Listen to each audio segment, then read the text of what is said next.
Soon, caps will be thrown in the air across the country as students graduate from school. And as exciting as this time could be, can also bring about a lot of angst. Joining us now is Natalie to break it all down for us for Mental Health Monday. Yes. So let's talk graduation. We know it's such an exciting time for students, but it's also a pivotal transition period. And with transition, a lot comes with that. You're absolutely right. I mean, springtime is beautiful. We're excited to see all the caps and gowns that we see even on social media.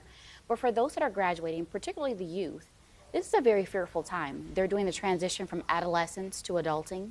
And it's like, wait a minute now. But sometimes what we don't take into consideration is even the questions like, where are you going to school?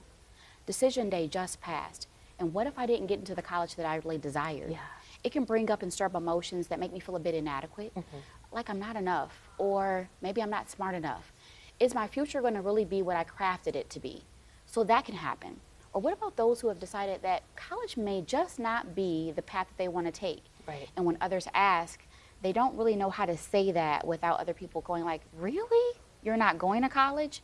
So understanding that each person has a different path, and if that is yours, to embrace it.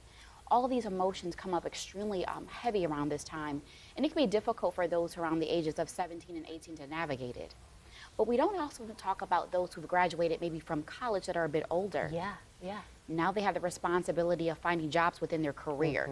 And that can be a bit daunting. Absolutely. Yeah. I remember that time. Me too, Yeah. me too, right? I know when I went to school, there was a period when I got out, I was like, wait a minute, am I gonna even be able to find a job?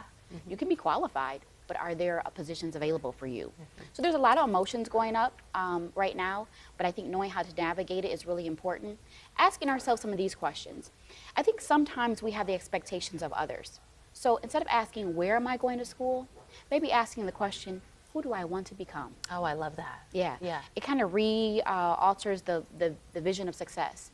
And not comparing our paths to those of others. Really thinking about what is it that we want to do in life, and then navigating that with purpose, embracing that, even though we're different. It can be easy to look at someone else's path and say, oh, well, that's kind of what I want to do. But the beauty of letting the journey happen, the destination doesn't always have to be known.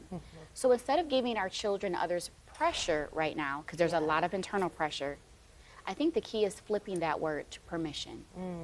Giving them permission to show up in the world the way they are now, not having all the answers, but helping them find confidence and clarity. I love that. That is so beautiful. And so in addition to asking those questions, are there some tangible things people can do, some practical steps people might be able to take as they navigate this time? Yeah, I think one of the things very practical is being able to write out your goals. I think we a lot of times keep it all locked in here. Absolutely. Right? We're thinking about it, but then when we're thinking about it up here, sometimes it just becomes a thought or a dream. But when we write it out, it gives us something tangible to look at to actually execute. And there's nothing more purposeful than being able to check off the list like, yeah, okay, I was able to get that accomplished. Yeah. So writing those things out. And I think as parents, especially on this journey as well, sometimes we put our visions and our goals in our children. I mean, I have a senior now, so I can kind of speak to that as well. But allowing them to really find their path and working with them and finding it, really pulling out and extracting from them what do they really excel at, and then directing them in a position that way. Doesn't necessarily have to be our goals and dreams, really crafting theirs. That is so beautiful. And for those students who are just struggling with being patient, that waiting game when it comes to finding that job, or if they're on the wait list for school, how can they kind of sit still as they wait it out?